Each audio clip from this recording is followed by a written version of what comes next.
Bueno, gloria al Señor. Sean todos muy bienvenidos en esta tarde. Me gustaría invitarlos a que por favor pudiéramos comenzar este tiempo orando, poniéndonos delante de la presencia del Señor. Vamos entonces a orar, por favor. Padre, en el nombre de Jesús, te exaltamos y te honramos, Señor mi Dios. Queremos agradecerte por estar acá, Dios mío, porque hemos venido a exaltarte, a honrarte. Hemos venido a recibir tu palabra y tu instrucción, Señor, y nada nos va, Señor, a separar de ese amor tuyo. Y nada, Señor, va a impedir que hoy recibamos el mensaje. Te alabamos y te damos gloria, Señor. En el poderoso nombre de Jesucristo, te damos gracias. Guíame, Espíritu Santo, y dale a tu pueblo oídos para oír lo que hoy el Espíritu tiene que decir a la iglesia. En el nombre de Jesús. Amén. Y amén. Bueno, muchas gracias mis hermanos por su presencia. Es muy importante que estén hoy aquí en medio nuestro.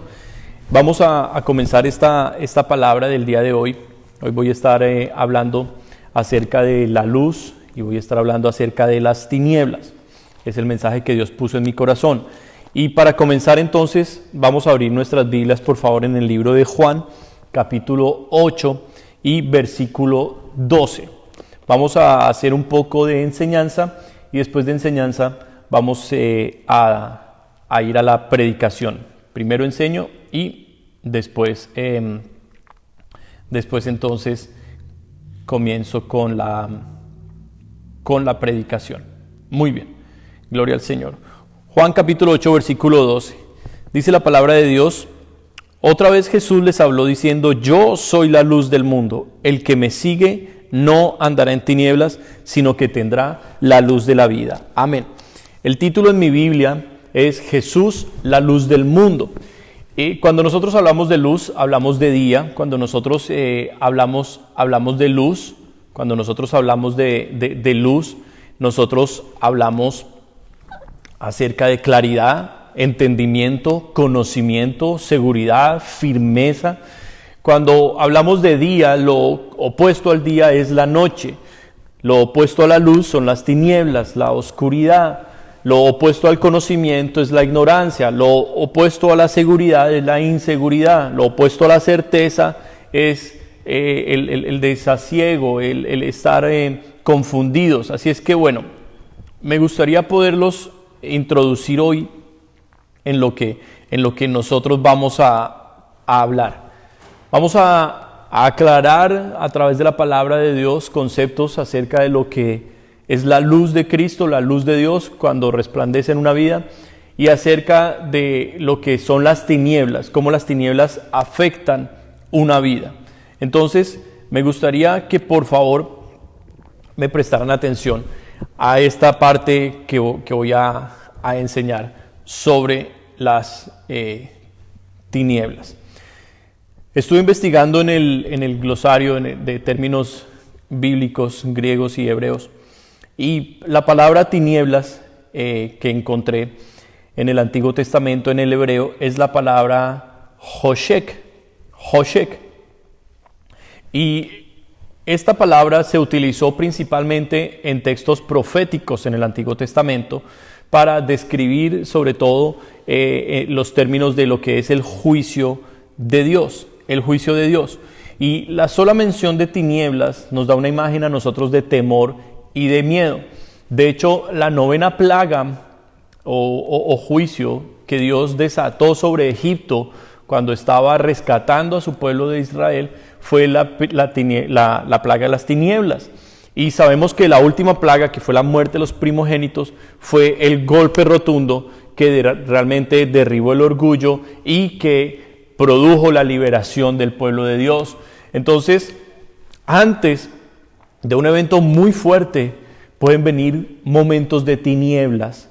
Antes de la manifestación gloriosa de Dios, pueden venir momentos de oscuridad, momentos de temor antes de la final redención. Y eso es muy importante que lo vayamos nosotros comprendiendo. Muy bien, vamos a abrir nuestras Biblias en el libro de Amós. Vamos allí, por favor, a los profetas menores. Y vamos a buscar entonces el libro de Amós. en el capítulo 5, versículo 18, Amós 5, 18. Ay de los que desean el día de Jehová. ¿Para qué queréis este día de Jehová? Será de tinieblas y no de luz. Entonces, miren lo que continúa diciendo Amós acerca del juicio de Dios. Como el que huye de delante del león y se encuentra con el oso, o como si entrare en casa y apoyare su mano en la pared y le muerde una culebra, no será el día de Jehová tinieblas y no luz, oscuridad que no tiene resplandor. Entonces, el juicio de Dios, se describe como un día de tinieblas en el Antiguo Testamento. Será un tiempo de juicio no solamente para las naciones por su idolatría, por el paganismo, por su rebelión contra Dios, sino también será un día de juicio para el pueblo de Dios por su desobediencia, por no haberse sujetado a los principios divinos, por no haber guardado los mandamientos de Dios. Viene también el día de juicio. Entonces, vamos a ver otros textos en lo que el Antiguo Testamento nos habla a nosotros sobre las tinieblas. Si van conmigo, por favor, al libro de Joel, allí también en los profetas menores, Joel, vamos por favor. Joel, el capítulo 2, versículo 2, mire lo que nos dice también este profeta acerca de las tinieblas. Dice: día de tinieblas y de oscuridad, día de nube y de sombra, como sobre los montes se extiende el alba, así vendrá un pueblo grande y fuerte, semejante a él no lo hubo jamás, ni después de él lo habrá en años de muchas generaciones. Delante de él consumirá fuego, tras de él abrazará llama, como el huerto de Edén será la tierra delante de él, y detrás de él como desierto asolado, ni tampoco habrá quien de él escape.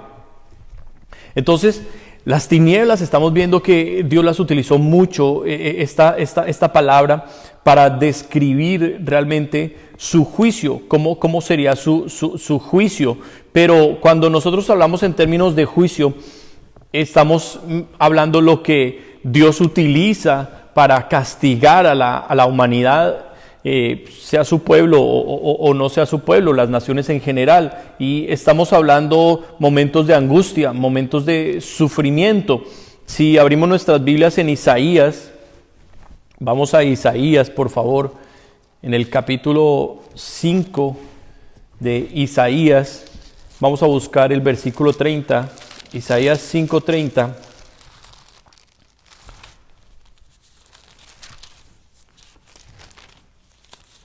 Ustedes pueden escribir amén cuando vayan encontrando allí los textos. Isaías 5:30 dice: y bramará sobre él en aquel día como bramido del mar. Entonces mirará hacia la tierra y aquí tinieblas de tribulación, y en sus cielos se oscurecerá la luz. Entonces, los profetas están utilizando la descripción de esta palabra Hoshek, o la palabra tinieblas, para mostrarnos a nosotros la angustia, el sufrimiento que traerá el juicio de Dios a la tierra. Jeremías 50:30. Vamos simplemente a revisar algunos textos. Jeremías capítulo 50, versículo 30, para tener una idea completa de lo que nos está queriendo decir la palabra. Perdón, 50, versículo 3. Dice: visto de oscuridad los cielos y hago como cilicio su cubierta. Jeremías capítulo 2, versículo 6. Jeremías 2, 6. ¿Qué nos dice el profeta Jeremías acerca de las tinieblas? Dice: y no dijeron dónde está Jehová que nos hizo subir de la tierra de Egipto, que nos condujo por el desierto, por una tierra desierta y despoblada, por tierra seca y de sombra de muerte, por una tierra por la cual no pasó varón, ni allí habitó hombre. Entonces, estamos viendo que esta es una palabra que trae temor, que viene implícito dentro de la palabra tinieblas la angustia, el miedo, la desconfianza, tener realmente la inseguridad, porque si ustedes hacen el ejercicio, Cuando nosotros entramos a un lugar oscuro, no hay luz, podemos tropezar, podemos caer, podemos lastimarnos. Entonces las tinieblas son algo que realmente nosotros debemos estar apercibidos de evitar y saber cómo enfrentar las tinieblas.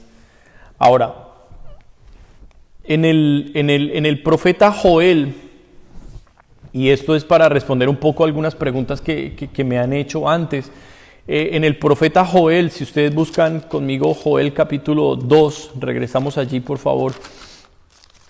El profeta Joel, Dios lo utiliza para hablarnos acerca de lo que será el futuro para la tierra. Y el profeta Joel primero describe lo que será el juicio de Dios y luego habla de un avivamiento. Primero describe unos tiempos de tribulación y luego unos tiempos de gloria. Entonces, ¿cómo poder nosotros empatar todos estos conceptos? ¿Cómo poder nosotros entender qué palabra del Antiguo Testamento es para nosotros y qué palabra no es para nosotros?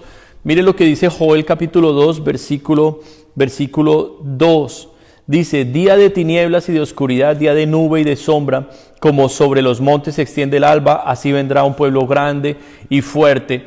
Esto lo está utilizando Joel como el día de Jehová.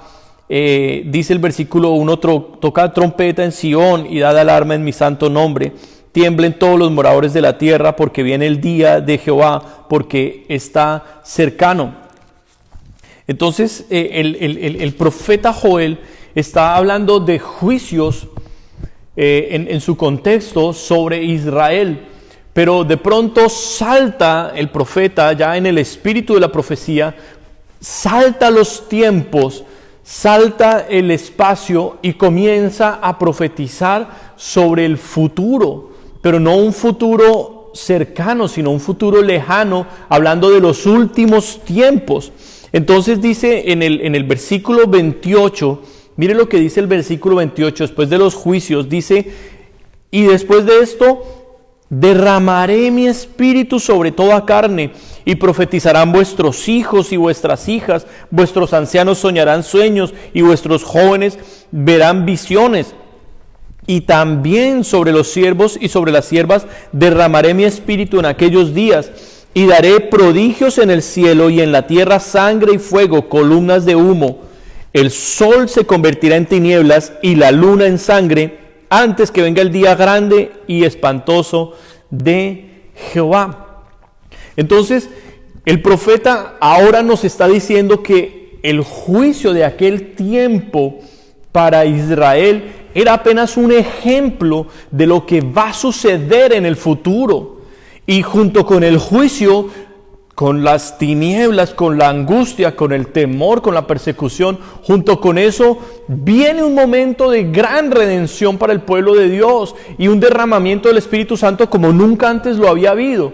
Entonces, es de esta manera que nosotros cogemos profecías del Antiguo Testamento y las traemos ahora para nosotros en el Nuevo Testamento. Sabemos que el Espíritu Santo no fue derramado sobre Israel sino hasta después de la resurrección de Jesucristo.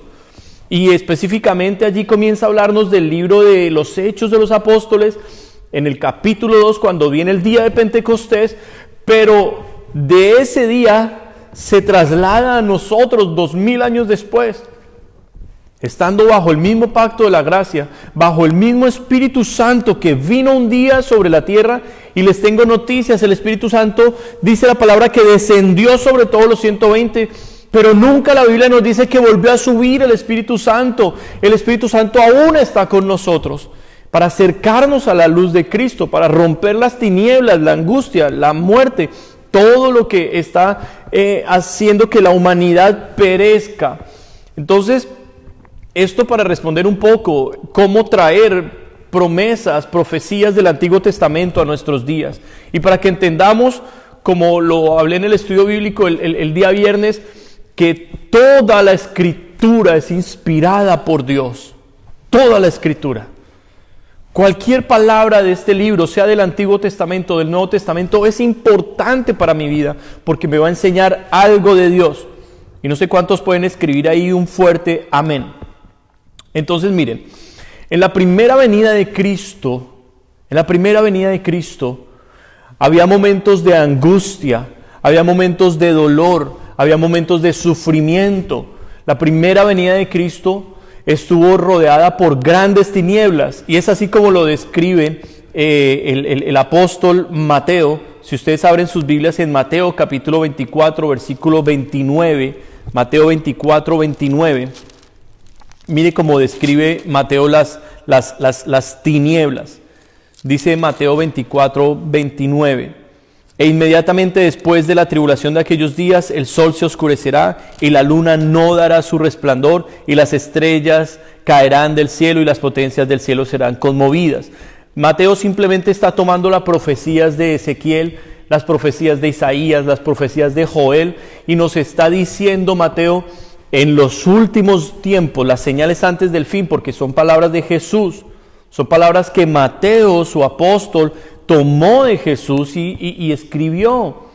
Entonces, lo que nosotros debemos aprender a hacer es cómo movernos en la Biblia correctamente. Cómo nosotros tomar correctamente una palabra de Dios y saber su aplicación. Porque si nosotros nos movemos ligeramente en las Escrituras, podemos caer en lo que hoy estamos hablando, en las tinieblas, en la ignorancia, en la confusión. Porque si nosotros estamos en un recinto, yo les pongo el ejemplo, si en este momento apagáramos las luces, la luz que tenemos no alcanza a ser suficiente para yo leer mi Biblia, voy a quedar perdido. Asimismo, cuando nosotros no escuchamos correctamente la palabra de Dios, no la estudiamos, no aprendemos lo que la Biblia nos quiere enseñar a nosotros, vamos a ser confundidos, vamos a ser engañados. Y por eso, de las mayores tinieblas que hay hoy sobre la tierra, son las que están nublando el entendimiento del pueblo de Dios. Mucha gente está hoy en falsas doctrinas, mucha gente está hoy tras lo que muchos llaman erróneamente el evangelio de la prosperidad. El evangelio de la prosperidad no es ningún evangelio, es simplemente una falacia, es simplemente un engaño, es mercadería. Y han cogido la Biblia y la han manipulado para que mucha gente se vea atraída a todas estas tendencias que no son de Dios. Por eso nosotros debemos andar en luz, por eso nosotros debemos andar en día. O sea, nosotros debemos aprender a conocer y a comprender qué es lo que Dios quiere decirnos, qué es lo que Dios quiere hablarnos a nosotros. No solo Mateo nos habla de la oscuridad que vendría. Mire lo que dice el apóstol Juan en Apocalipsis capítulo 6, versículo 12. Seguimos con el espíritu de la profecía, seguimos con las señales antes del fin, y ahora vamos a ver en el capítulo 6 de Apocalipsis ya lo que son los sellos o los juicios. Dice, versículo 12, miré cuando abrió el sexto sello, y he aquí hubo un gran terremoto, y el sol se puso negro como tela de silicio, y la luna se convirtió toda en sangre, y las estrellas del cielo cayeron sobre la tierra, como la higuera deja caer sus higos cuando es sacudida por un fuerte viento. Entonces, estamos viendo cómo la profecía nos viene hablando a nosotros desde el Antiguo Testamento. Lo leímos en Isaías, en Amós, en Joel, en Jeremías, y ahora lo cogemos y lo leemos en las palabras mismas de Jesús registradas en el Evangelio de Mateo, ahora en las palabras de Jesús registradas por el apóstol Juan, aquí en el libro de Apocalipsis. Entonces estamos nosotros comprendiendo cómo realmente se mueve la palabra de Dios en todos los tiempos y cómo nosotros debemos estar atentos. El apóstol Pedro dijo que nosotros debemos estar atentos a la palabra porque esta es la palabra profética más segura. Dice, a la cual hacéis bien estar atentos como una antorcha que alumbra en el lugar oscuro. Entonces lo que alumbra hoy la humanidad es la palabra de Dios. Lo que alumbra hoy a la humanidad es la luz del mundo, como lo leímos en Juan capítulo 8 versículo 12. La luz de Jesús que resplandece en nosotros. Mateo capítulo 5, Jesús dice, vosotros sois también la luz del mundo. Y nosotros somos el reflejo de Jesús con nuestras palabras, con nuestras acciones, con nuestro testimonio, con nuestra predicación. Somos la luz para la gente que está en tinieblas, en ignorancia, en confusión. Entonces fíjense cómo estos términos realmente son tan importantes. El cumplimiento final de la profecía de Joel se está esperando aún. El cumplimiento de las profecías de Isaías se está esperando aún. Por eso cuando nosotros recibimos una palabra de Dios y la compartimos, sea en el Antiguo o en el Nuevo Testamento, tiene el mismo valor. ¿Por qué? Porque muchas de las profecías acerca de Jesús, el reinado milenial, cuando va a redimir a Israel y la va a restaurar sobre toda la tierra, muchas de esas profecías acerca del juicio de Dios sobre toda la tierra, muchas de esas profecías somos nosotros los que las vamos a ver cumplirse. Entonces por eso no podemos ignorar una palabra de Dios, sea del Antiguo o del Nuevo Testamento, nunca la podemos menospreciar. Tenemos que estar atentos a qué es lo que la Biblia nos quiere decir. Este término hebreo Hoshek se traduce generalmente por tinieblas y como fuera indicado se lo utiliza en forma figurada. Sin embargo, también se refiere a la noche como oposición al día. El día es la luz, en hebreo la palabra or. La noche son las tinieblas, la palabra Hoshek. Pero nosotros debemos entender cuál es el significado que realmente Dios nos quiere transmitir acerca de las tinieblas. ¿Por qué para nosotros es tan importante? Mire, en el primer libro de Samuel, capítulo 2, versículo 9, se utiliza la palabra tinieblas para representar los horrores del Seol o del infierno. En primero de Samuel 2:9. En el libro de Job, capítulo 10, versículo 21, se utiliza también esta misma descripción para mostrarnos los horrores que habrán en el infierno. Y sabemos que el infierno es un lugar de oscuridad o de tinieblas porque no está la luz de Dios. Sabemos que físicamente las tinieblas no existen. Las tinieblas no son otra cosa más que la ausencia de la luz. Así como el frío, físicamente no existe el frío. Lo que existe es una ausencia de calor. Entonces, donde hay ausencia de Dios, hay tinieblas. Donde hay una ausencia de Dios, no hay paz. Hay guerras, hay pleitos, hay contiendas, hay angustia, hay afán. El desasosiego de la gente no es otra cosa más que el reflejo de que la paz de Cristo no está en ellos. Y nosotros como luz del mundo que somos, porque Cristo vive en nosotros, porque tenemos el Espíritu de Dios, debemos enseñarle a la gente a tener esta paz, esta calma, esta confianza en las palabras que Dios nos ha hablado. Yo digo amén a eso. El Nuevo Testamento utiliza para la palabra tinieblas una palabra en griego que es la palabra skotos. Y Mateo la utiliza cuando cita al profeta Isaías en Mateo capítulo 4, versículo 16. Si van conmigo, el apóstol está utilizando una palabra que Isaías había escrito en el hebreo. Ahora el apóstol la utiliza en el griego para explicarnos esta profecía de Mateo, esta profecía de Isaías, una profecía que ya se cumplió y que Mateo vio su cumplimiento. Mire lo que dice Mateo capítulo 4, versículo 16. El pueblo asentado en tinieblas vio gran luz, y los asentados en región de sombra de muerte, luz les resplandeció. Esa era una profecía de Isaías en el capítulo 9, versículos 1 y 2. Esa profecía la dio Isaías 600 años antes de que Jesucristo naciera. Y lo que nos está diciendo es que había un pueblo asentado en la muerte, asentado en las tinieblas. ¿Qué quiere decir?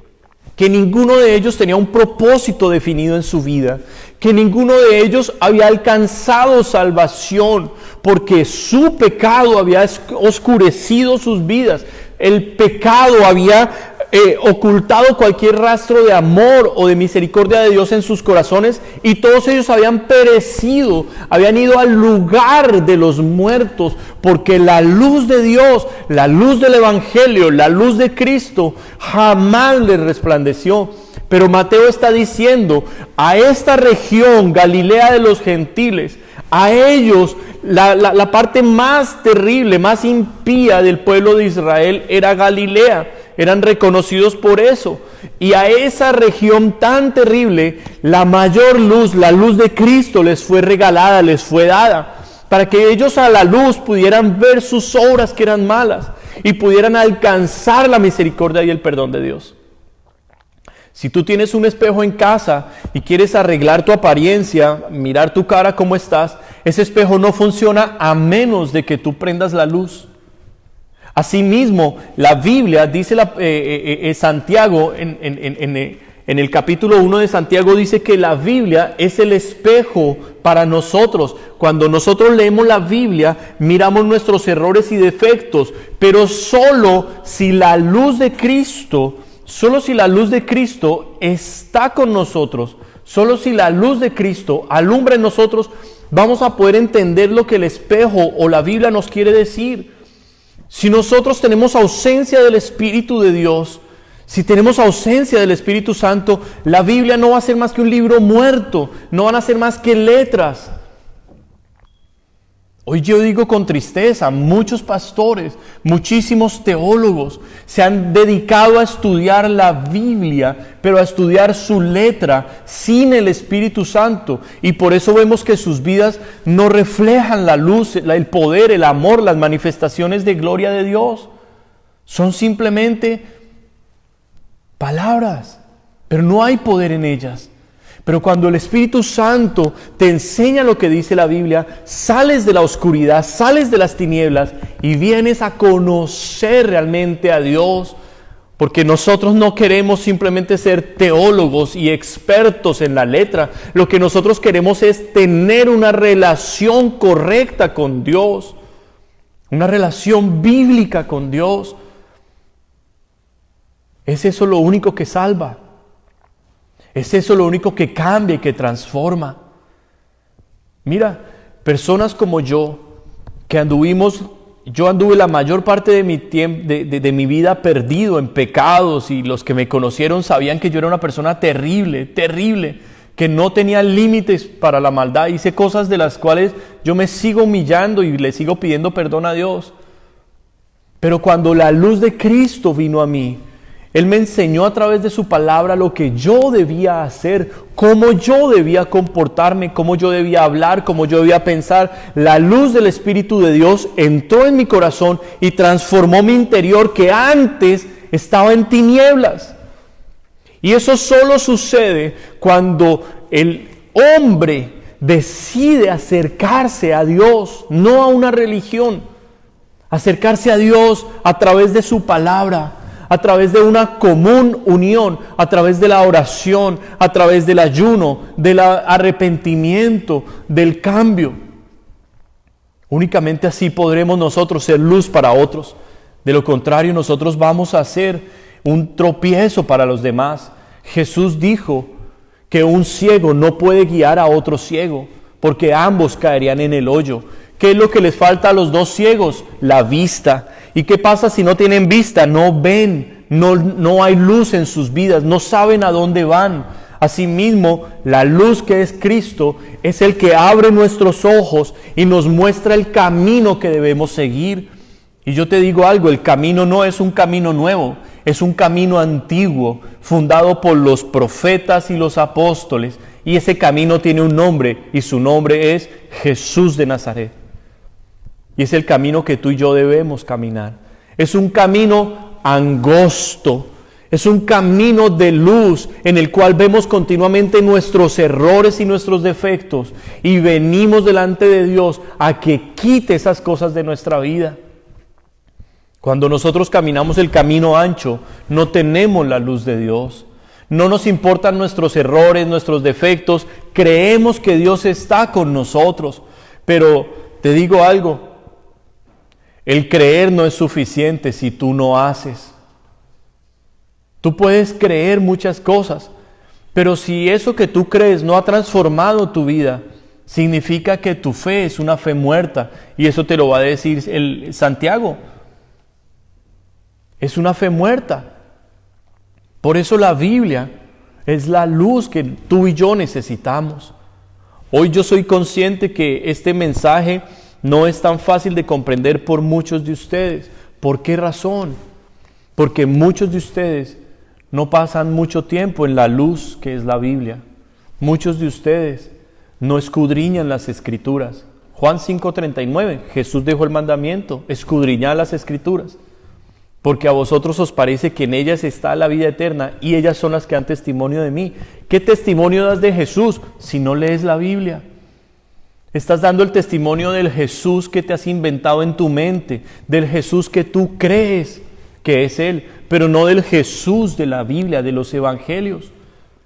Y en esto yo tengo que continuamente luchar con el error de muchas malas doctrinas, de muchos malos siervos que han enseñado otro Jesús, lo cual el apóstol Pablo dijo en el libro de Gálatas, es anatema, es una maldición enseñar a otro Jesús. Debemos estar seguros a quién nosotros estamos siguiendo. Y eso solo lo podemos hacer si conocemos la palabra de Dios, la antorcha que alumbra el lugar oscuro.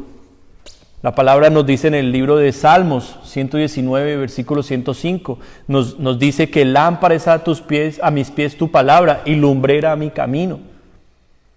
Entonces, el dolor, el sufrimiento, la angustia, el miedo, son el reflejo de que esta lámpara no está aún en tu corazón, de que la luz de Cristo no ha resplandecido en tu rostro. Era parte de la bendición sacerdotal que Dios le mandó a Aarón. El Señor le mandó esa bendición sacerdotal, una bendición muy bella en el hebreo. Yevareje, Jabe, Yish, Merreja, Yaer, Adonai, Panav, Eleja, Bijuneja, Yisaj, Adonai, Eleja, Bijuneja, Beyasim, Leja, Shalom. Que el Señor haga resplandecer su rostro sobre ti y ponga en ti paz. No hay paz en tu corazón porque la luz de Cristo no brilla aún en tu vida. No hay fuerza en ti sino debilidad porque aún hay áreas en tu vida que están en tinieblas. Por eso es necesario que nosotros nos humillemos delante de Dios y le digamos, Señor, resplandece mi vida. Ilumíname, Señor, ilumíname. Mira, para poder llegar yo a este mensaje, te voy a decir dónde comenzó este mensaje y voy a comenzar ya a cerrarlo. No voy a hacer una predicación larga el día de hoy. Si tú vas conmigo, por favor, al libro de Juan, uno de mis libros favoritos en la Biblia es el Evangelio de Juan. Juan relata la resurrección de Jesucristo y nos cuenta una de las historias más apasionantes que hay acerca de una de las personas que más amó a Jesús. Una de las personas más enamoradas de Jesús. Uno de los hombres más enamorados de Jesús fue el mismo apóstol Juan. Se le conoce como el discípulo amado, aquel discípulo que recostaba su cabeza sobre el pecho del maestro. El único de los 12 que fue a la cruz y que lo pudo mirar a él sin temor a perder su vida. El único de los 12 que entró en el patio de la casa del sumo sacerdote Anás. No le importó que lo identificaran como uno de los discípulos de Jesús. Él estaba pegado a Jesús, una historia de amor preciosa. Pero hubo una mujer que impactó siempre mi vida. Una mujer que pudo haber sido una cualquiera. Una mujer que nos dice la Biblia en el Evangelio de Lucas que Jesús echó de ella fuera 7 demonios. Una mujer que estaba totalmente perdida y endemoniada. Pero que cuando Jesús la libertó, ella dio el resto de su vida, el resto de sus días fueron para Cristo. Una mujer que jamás se separó de Jesús. Y les estoy hablando de María Magdalena. Mire cómo relata el encuentro de María Magdalena con el Cristo resucitado. Mire cómo lo relata el Evangelio de Juan. Juan capítulo 20, versículo 11. Pero María estaba estaba afuera llorando junto al sepulcro, y mientras lloraba se inclinó para mirar dentro del sepulcro, y vio 2 ángeles con vestiduras blancas que estaban sentados, el uno a la cabecera y el otro a los pies, donde el cuerpo de Jesús había sido puesto. Y le dijeron: mujer, ¿por qué lloras? Les dijo: porque se han llevado a mi Señor, y no sé dónde le han puesto. Esta mujer, la primera en ser testigo de la resurrección de Cristo, lloraba desconsoladamente porque le habían quitado a su maestro, porque ella estaba desesperada por estar nuevamente al lado de su Señor. Y la palabra Señor que ella utiliza en los versículos anteriores, en el griego, es la palabra kurios, que era utilizada únicamente para referirse al César. La palabra kurios se utilizó específicamente para uno de los hombres más perversos que hubo en el Imperio romano llamado Nerón. El emperador Nerón se mandó llamar a sí mismo Kurios, o Señor y Dios. No era el título para alguien muy importante, era el título para alguien que era Dios y gobernador de todo. Por eso ese es el título que aquí María está utilizando para Jesús. Se han llevado a mi Rey, a mi Dios, a mi Señor, a mi dueño, se lo han llevado y no sé dónde le han puesto. Lloraba junto al sepulcro. ¿Cuántos hoy están realmente anhelando y deseando que Jesús regrese? Porque a ella Jesús le fue quitado por un poco tiempo, pero ella no tuvo descanso hasta que volvió a estar con Jesús. ¿Cuánta iglesia hoy está anhelando realmente la venida de Jesús? Y mira, yo cada rato leo en las redes mensajes bastante desagradables acerca de la profecía bíblica, acerca de temas como escatología, los eventos futuros. Algunos se burlan, otros dicen que la iglesia está loca, que es ridícula, que no saben nada de escatología. Mira, el viernes lo estuve diciendo muy claro y lo leí claramente, lo estuve leyendo en la Biblia. ¿Qué pasa si el Señor tarda en venir y no viene a la primera vigilia de la noche, ni a la segunda vigilia de la noche? Eso va a hacer que nosotros cambiemos el deseo y el anhelo de estar con Él. Nos vamos a desesperar, vamos a caer en las corrientes del mundo si el Señor se tarda en venir. No, esto va a aumentar en nosotros la pasión y el deseo por la santidad sin la cual nadie verá al Señor. Y el hecho de que Jesús esté tardando en regresar, no existe hombre que pueda decir Jesús viene tal día, en tal fecha. No existe ángel que pueda darnos ese dato. No existe. Únicamente el Padre sabe cuándo va a regresar a Jesús de vuelta en la tierra. Y su iglesia debe estar atenta mirándolo. Y este tiempo de gracia, de espera que estamos teniendo, es para santificarnos más, es para limpiarnos más. Cuando hablamos de tinieblas y hablamos de noche, tenemos que decir que el día, según el apóstol Pablo, el día del Señor vendrá como ladrón en la noche. Y me gustaría leer ese texto. Primera de Tesalonicenses, capítulo 5. Mira cómo Pablo nos sigue hablando de las tinieblas, de la oscuridad, de la noche. Primera de Tesalonicenses, capítulo 5. Mira lo que dice a partir del versículo 1. Pero acerca de los tiempos y de las ocasiones, no tenéis necesidad, hermanos, de que yo os escriba, porque vosotros sabéis perfectamente que el Señor vendrá así como ladrón en la noche. Cuando digan paz y seguridad, entonces vendrá sobre ellos destrucción repentina, como los dolores a la mujer encinta, y no escaparán. Mas vosotros, hermanos, no estáis en tinieblas. ¿De qué estamos hablando hoy? De la luz y de las tinieblas.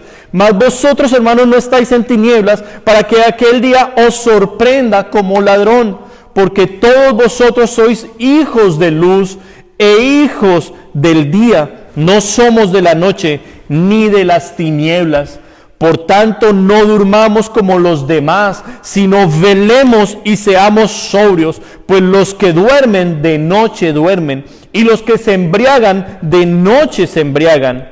Pero nosotros que somos del día, seamos sobrios, habiéndonos vestido con la coraza de fe y de amor, y con la esperanza de salvación como yelmo, porque no nos ha puesto Dios para ira, sino para alcanzar salvación por medio de nuestro Señor Jesucristo. Este es nuestro consuelo. Este es nuestro consuelo, que si Él está tardando en venir, no nos va a hallar a nosotros durmiendo. Él nos va a hallar a nosotros vigilando. Nos va a hallar a nosotros limpiándonos, santificándonos, sacando más pecados de nuestra vida. Mira, entre más tú vengas a Dios, más te vas a dar cuenta qué tan malo eres. Uno de los mayores obstáculos entre el hombre y Dios es su orgullo, que cree de sí mismo ser bueno y ser merecedor de los tesoros de Dios. Mira, por esto que voy a decir, mucha gente se ha ido de la iglesia todos estos años. Pero si tú supieras que eres realmente lo que mereces, te entristecerías. ¿Sabes qué merecemos nosotros? El infierno. Tú y yo merecemos el infierno. Por supuesto, lo ganamos desde el comienzo. Si es que no hemos hecho nada bueno, todo lo que hemos hecho ha sido pecado, desastre, maldad. Si revisamos nuestras vidas sinceramente, ¿cuánto hemos hecho para la gloria de Dios? ¿Cuánto hemos hecho en obediencia a Dios? La mayor parte del tiempo estamos diciendo, Señor, respáldame. Significa que si Él me respalda es porque yo voy adelante y Él va atrás mío. ¿No se supone que es al contrario, que Él es el que va adelante y yo voy detrás de Él como su siervo? ¿No se supone que Él es el Señor y yo el siervo? ¿No se supone que Él da las órdenes y yo digo amén y obedezco? Pero aún esa luz no ha entrado en muchas mentes, aún mucha gente está en tinieblas y el día del Señor los va a sorprender como un ladrón en la noche. Mira, que un ladrón entre a una casa a robar de día es muy poco probable. La mejor hora para los ladrones robar es de noche, porque todo el mundo está dormido, todo el mundo está tranquilo. Y Dios en su inmensa misericordia ha enviado esta pandemia para que nosotros despertemos y abramos los ojos y vayamos a las Escrituras. Y tanto afán por saber si el Señor viene hoy o mañana, el afán nuestro debería ser cómo estamos hoy delante de Él. Ese es nuestro verdadero afán, esa es nuestra verdadera preocupación. ¿Cómo estamos hoy delante de Él? El apóstol Pablo está diciendo, vosotros sabéis perfectamente, y no tengo que volveros a explicar estas cosas. Pablo los había preparado en el carácter. Pablo les había dicho, estas cosas no los van a sorprender a ustedes. ¿Por qué razón? Mire lo que dice Efesios capítulo 5. Mire lo que dice Efesios capítulo 5.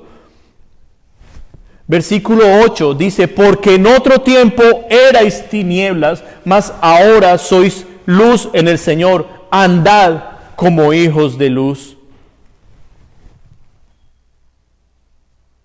¿Qué nos está diciendo la Escritura? Que nosotros no somos de las tinieblas, nosotros no somos del mundo. Nosotros somos hijos de Dios. No hemos sido puestos para ira en esta tierra. Hemos sido puestos para salvación. Pero mucha gente que dice creer en Dios, que dice ser cristiana, va a recibir la ira de Dios porque la luz de Cristo no resplandece en sus rostros.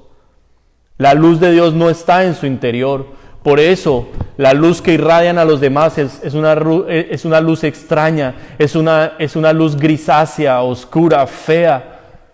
Pero cuando el amor de Dios está en una vida, lo que irradia es luz a todos los demás. Conocimiento, verdad, certeza, seguridad, convicción.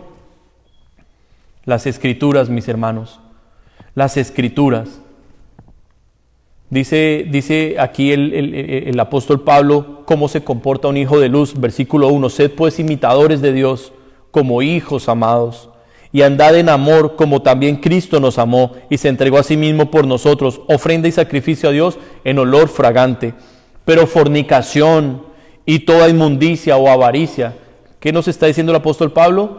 Pecados sexuales, codicia, amor por el dinero, deseo de las cosas terrenales, materiales. Dice el apóstol Pablo, ni aún se nombre entre vosotros como conviene a santos. Ni palabras deshonestas, ni necedades, ni truhanerías, que no convienen, sino antes bien acciones de gracias. O sea, quejas, reclamos, insultos, groserías, vanidad, toda esa es basura que no le conviene a los santos hijos de Dios. Porque sabéis esto, que ningún fornicario o inmundo o avaro que es idólatra tiene herencia en el reino de Cristo y de Dios.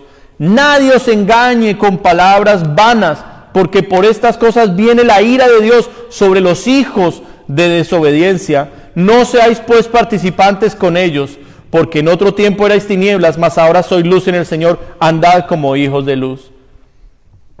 Esto es lo que nosotros debemos hacer, comenzarnos a apartar de todas esas cosas. Mira lo que dice el versículo 11, y no participéis en las obras infructuosas de las tinieblas, sino más bien reprendedlas. El apóstol Pedro también tiene mucho que decir acerca de las tinieblas. Mira lo que dice la primera de Pedro, capítulo 2, versículo 19. Mira lo que dice, primera carta de Pedro, capítulo 2, versículo 9. Dice, mas vosotros sois linaje escogido, real sacerdocio, nación santa, pueblo adquirido por Dios, para que anunciéis las virtudes de aquel que os llamó de las tinieblas a su luz admirable. ¿Cómo te debes comportar? Como un sacerdote, como una mujer santa de Dios. A mí me aterra ver las fotos que muchos que dicen que son cristianos publican en las redes sociales. Me aterra. Si son mujeres, muchas de ellas seductoras, las famosas selfies, y entonces se enfocan y se hacen caras y colocan una frasecita tonta, ridícula, vacía, para mostrar simplemente su cuerpo, su atractivo físico. ¿Qué es esa locura? ¿Qué es esa basura?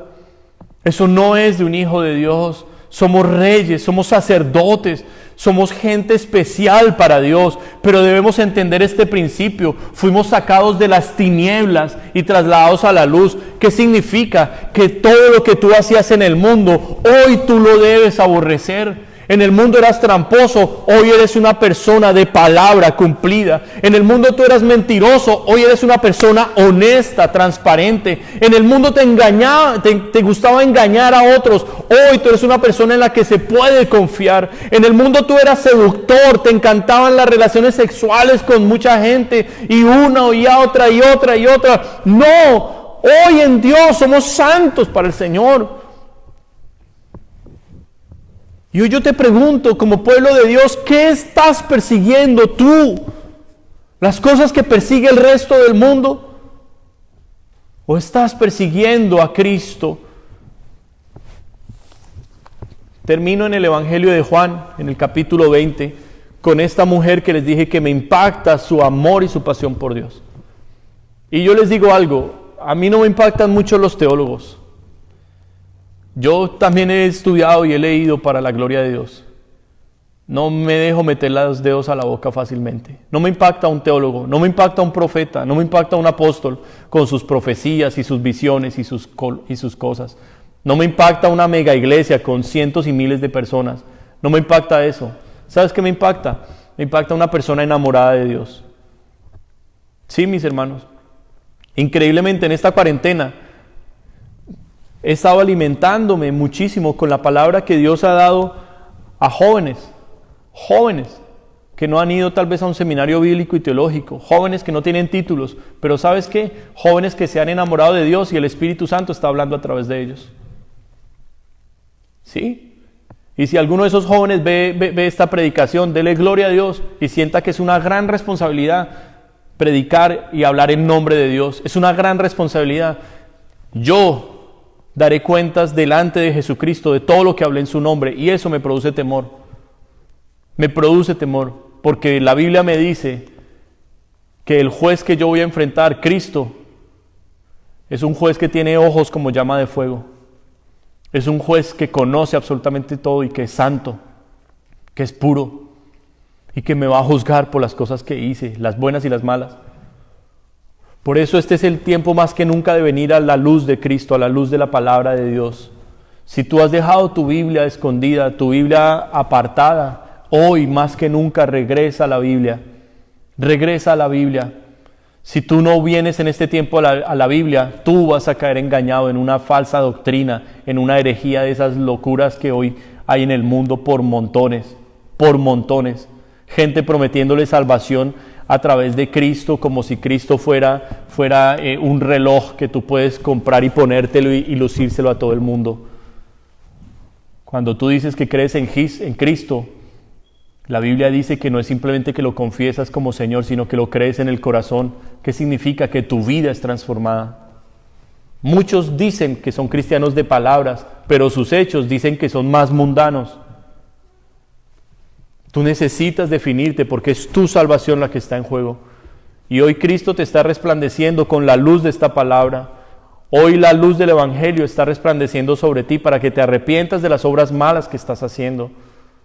Y si tú eras de los que hacía publicaciones tontas y vanas en el Facebook, arrepiéntete, pídele perdón a Dios.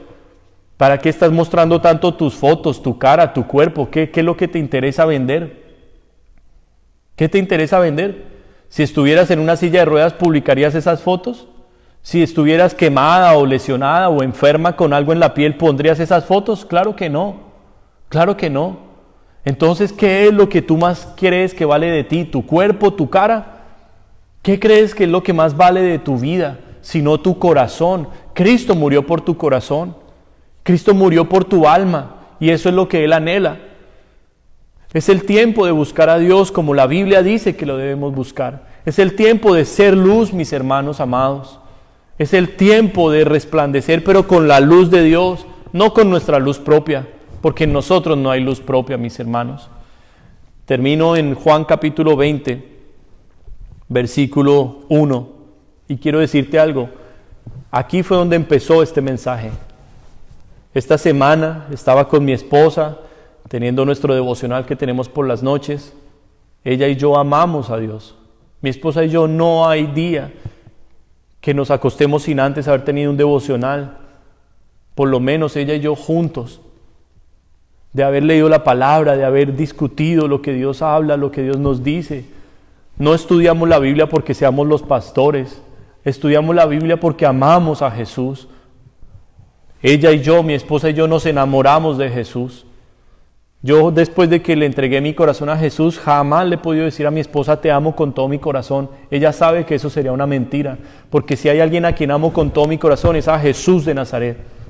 No a mi esposa ni a mis 3 hijos. A Jesús de Nazaret es a quien amo con todo mi corazón. Me conmueve la Escritura cuando encuentro gente que se ha enamorado de Dios.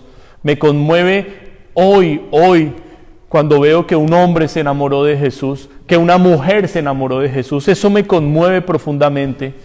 ¿Sabes por qué? Porque me recuerda el primer mandamiento. El primer mandamiento, amarás al Señor tu Dios con todo tu corazón, con toda tu mente, con toda tu alma y con todas tus fuerzas. Debo hacer una confesión delante de la iglesia. He tenido profundo dolor y días muy difíciles esta semana, porque Dios me ha puesto una gran carga espiritual por vidas que no lo aman, por gente que prefiere la religión y la comodidad, por gente que ha tomado estos mensajes de una manera ligera, por gente que no lee sus Biblias, no leen las Biblias, gente que no ora, gente que no tiene ninguna clase de relación con Dios. Pero estoy hablando de gente de esta congregación. Y Dios me ha puesto carga y dolor por ellos. Y he estado en unas noches terribles, con el corazón así apretado. Porque muchos, si no se arrepienten, van a perecer, van a ir al infierno. Y va a ser Cristo mismo, va a ser el mismo Jesús el que los va a arrojar al infierno por haberle dicho Señor, Señor, y no hacer la voluntad de Dios. Por haber dicho que eran cristianos y haber vivido para ustedes mismos, para sus familias. Eso me da tristeza y me da dolor.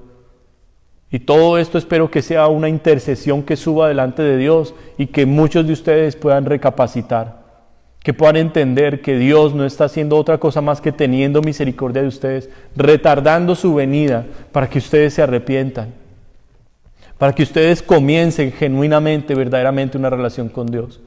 El Señor me ha estado mostrando tantas cosas. ¿Saben por qué el Señor no les ha bautizado a muchos con su Espíritu? Porque no lo aman. Porque no lo aman. porque no lo anhelan, no lo desean, porque muchos ni siquiera lo han creído. No lo han creído, han puesto en duda muchas de las enseñanzas que nosotros hemos compartido en la iglesia. Y han buscado predicadores bautistas, han buscado teólogos y cabezones, porque esos tipos son cabezones, mis hermanos. No son otra cosa más que cabezones. Y no importa los títulos que puedan ellos decir que tengan. Delante de Dios no hay título. Delante de Dios lo que hay es humildad y un corazón arrepentido. Y un corazón como el de un niño que le cree. Un niño que le cree. Mira lo que esta mujer María estaba haciendo y por qué Jesús se le reveló primero a ella antes que a todos los demás. Jesús no se le reveló a su mamá María. Jesús no se le reveló a sus hermanos. Jesús no se le reveló a los apóstoles. Se le reveló primero a esta mujer, pero mira por qué razón. Capítulo 20, versículo 1, y aquí termino. El primer día de la semana, María Magdalena fue de mañana, siendo aún oscuro, al sepulcro, y vio quitada la piedra del sepulcro. Aquí nació este mensaje del día de hoy. Yo estaba leyendo mi devocional normal, el capítulo que tenía que leer ese día, no sé si esto fue el miércoles o el jueves tal vez, no lo recuerdo, y estoy leyendo y llego en mi devocional a Juan capítulo 20, yo leo la Biblia en orden y así lo he hecho, leo la Biblia siempre en orden, no al azar, no en desorden, no, siempre voy en orden, y llegué a este capítulo, tenía que leer 1, 2, 3 capítulos esa noche, pero cuando leí este versículo cerré mi Biblia enseguida, y me quedé meditando, ¿por qué Jesús se le reveló a María Magdalena? ¿Por qué fue la primera que fue testigo de la resurrección de Cristo? Porque esta mujer muy de mañana, aún siendo oscuro, o sea en la madrugada de un día santo, de un día de reposo, ella después de ese día santo se va corriendo al sepulcro. A esta mujer había perdido su vida con Jesús. Esta mujer había perdido absolutamente todo deseo en esta tierra cuando fue libre. Jesús la libertó, Jesús transformó su vida y ella se dedicó a seguirlo, a ungir sus pies. Sí, María fue esa mujer que ungió sus pies, que lloró sobre ellos y que con sus lágrimas los lavó y con sus cabellos los refregó, que no paró de besarlos. Esa fue María. Y cuando Jesús le ha quitado, ella va al sepulcro y ella espera a que venga la luz del día para entrar y ungir el cuerpo de su Señor, porque ni siquiera en la crueldad de la cruz, ni siquiera les permitieron ungir el cuerpo de Cristo. Le dieron la peor muerte de todas, la peor, como un criminal, como un hombre despiadado, como un hombre maldito, lo mandaron a la tumba. Y esta mujer en su dolor dice, por lo menos voy a esperar que me corran la piedra y yo voy a ir a ungirlo. Y ella llega muy de mañana, aún siendo oscuro, y se encontró con la resurrección, se encontró con el Cristo de poder, el Cristo de la vida. Y hoy yo te quiero decir esto de parte de Dios. A menos que tú entiendas que estás en oscuridad y en tinieblas el día de hoy, a menos de que tú te levantes de tu estado y vayas corriendo a la cruz, jamás te encontrarás con Cristo, jamás recibirás nada de Cristo, porque Él está esperando a alguien que le ame con su corazón. Él está esperando a alguien que dé su vida por Él. Jesús no entregó una mano, Jesús no mandó a un ángel a morir en la cruz. Él mismo dio su vida por ti, para que tú andes diciendo que eres cristiano y vivas de cualquier manera. Él es Dios y no va a recibir de ti sino el 100% de tu corazón.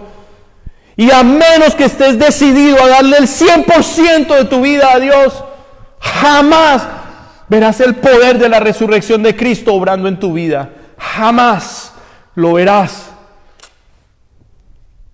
Es tiempo de anhelar a Jesús. Es tiempo de anhelarlo a Él, no el culto, no la iglesia, no el pastor, no la oración del pastor o que el pastor te ponga la mano. Es hora de anhelar a Jesús, de ir a tu cuarto secreto, de ir de rodillas a orar hasta que Él te hable, de leer tu Biblia hasta que Él te la enseñe. De ir delante de Él a que cambie tu corazón y que salve verdaderamente tu vida. Tú que estás viendo este mensaje, Dios ha tenido hoy misericordia de ti, como la tuvo de mí. Yo entendí que era un religioso, yo entendí que era un hipócrita, y Dios mismo me lo dijo, hasta que se aseguró de que yo me humillara y me rindiera delante de Él. Él no quería que yo fuera un pastor como muchos son el día de hoy, asalariados, explotadores, vanidosos, que hacen mensajes para ver cuánta gente los ve. No, Él quería de mí un hijo verdadero, un hijo sincero, un hijo rendido a sus pies, un hombre humilde. No un hombre perfecto, pero sí un hombre humilde, dispuesto a reconocer sus faltas, sus errores, sus pecados delante de Él y delante de la gente. Por eso nunca me ha dado pena decir quién soy, de dónde Cristo me sacó. Como el apóstol Pedro nos lo dijo. Vosotros que en otro tiempo erais tinieblas, habéis sido trasladados a la luz. Pedro sabía eso porque Pedro lo negó. Pablo persiguió a la iglesia, mas vosotros sois hijos de luz, andad como hijos de luz. Pablo lo sabía porque Pablo odió a Jesús y cuando lo conoció se enamoró de Él. Y hoy yo te pregunto, ¿quién vas a ser tú en Dios? ¿Quién vas a ser tú en Dios? Es la pregunta. ¿Quién vas a ser tú en Dios? Sueña con lo grande. Sueña con ser un Pedro, un Pablo. Si eres mujer, sueña con ser una María, una mujer desesperada por los pies de Jesús, por estar a sus pies. Ora más que nunca por su presencia, ora más que nunca por su palabra, por su voz. No anheles más la predicación de los pastores ni los estudios bíblicos de los pastores. Sabes, nosotros no tenemos nada que darte, absolutamente nada que darte. Nosotros siervos inútiles somos. Fue la mejor definición que Pablo pudo encontrar de sí mismo. Siervos inútiles somos. No somos nada, nosotros somos ese burro en el cual Jesús entró a Jerusalén. Somos burros. David el salmista dijo, soy menos que un perro muerto. ¿Quién es este perro muerto para que su Señor le hable? No somos nada sin Él. Y hoy es la oportunidad de que tú salgas de las tinieblas y vengas a la luz verdadera de Cristo. Que Jesús resplandezca en tu corazón y en tu vida. Si hoy tú traes delante del Señor tus obras malas, si hoy tú traes delante del Señor tus pecados y tus errores, Él te va a perdonar, porque Él lo ha prometido y Él no sabe decir mentiras. Él no es mentiroso. Pero tú muy posiblemente has deshonrado a Dios. Tú muy posiblemente has pisoteado su nombre. Yo también lo hice. Y no estoy aquí acusando a nadie. Yo mismo fui parte de esos. Pero así como me arrepentí y Él me ha dado una nueva oportunidad, así quiero que pase con tu vida. Que Dios te dé una oportunidad, la oportunidad de ser verdaderamente salvo. No simplemente de saber que tu nombre está escrito en el libro de la vida.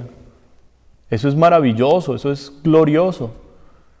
Pero ¿de qué sirve la salvación si aquí en la tierra no la vivimos? ¿De qué sirve la salvación si la guardamos en un cofrecito y la tenemos en la sala ahí puesta encima de una mesita? La salvación hay que usarla. La salvación hay que llevarla a muchos. La salvación es una luz que le trae luz a los que hoy están en tinieblas, en tu casa, en tu familia. ¿Cuántos en tu casa, en tu familia van a morir sin Cristo y van a ir al lugar de tinieblas y de oscuridad que la Biblia promete? ¿Cuántos en tu casa dicen que creen en Dios pero lo odian, no lo aman? Lo odian, jamás lo quieren escuchar, nunca leen su palabra, ni mucho menos van a hablar con Él en una oración, jamás van a hacer eso. ¿Cuántos en tu familia no quieren venir a Cristo y dicen aún que creen en Él? No, mis hermanos, Los demonios creen y tiemblan delante de Dios. Hoy es tiempo de traer la luz de Cristo a nuestras vidas. Vamos a orar. Y te voy a dejar con este mensaje para que tú lo vuelvas y lo escuches, lo medites y recapacites qué le estás dando hoy a Dios.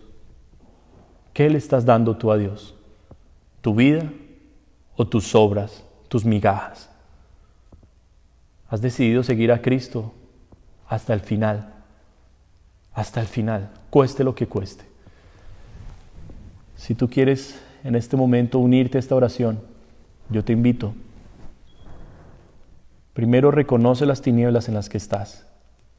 Te enseñaron mal el cristianismo, te enseñaron mal la Biblia.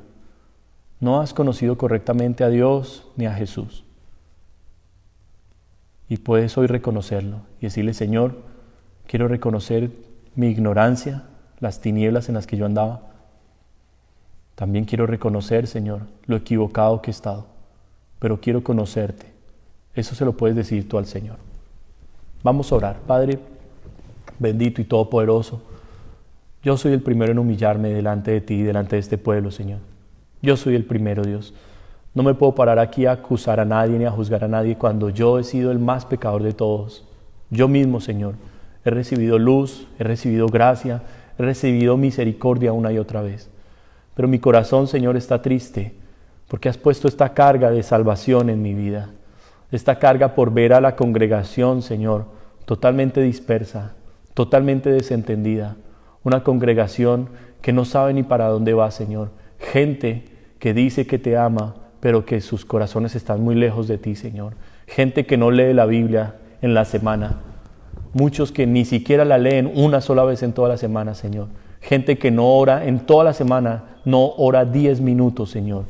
Gente que ve las predicaciones y con eso tiene ya de sobra, pero que ven la predicación con los niños distraídos, pensando en el mercado, pensando en la comida, pensando en otras cosas. Gente que no tiene la luz, sino que hoy está en tinieblas, Señor.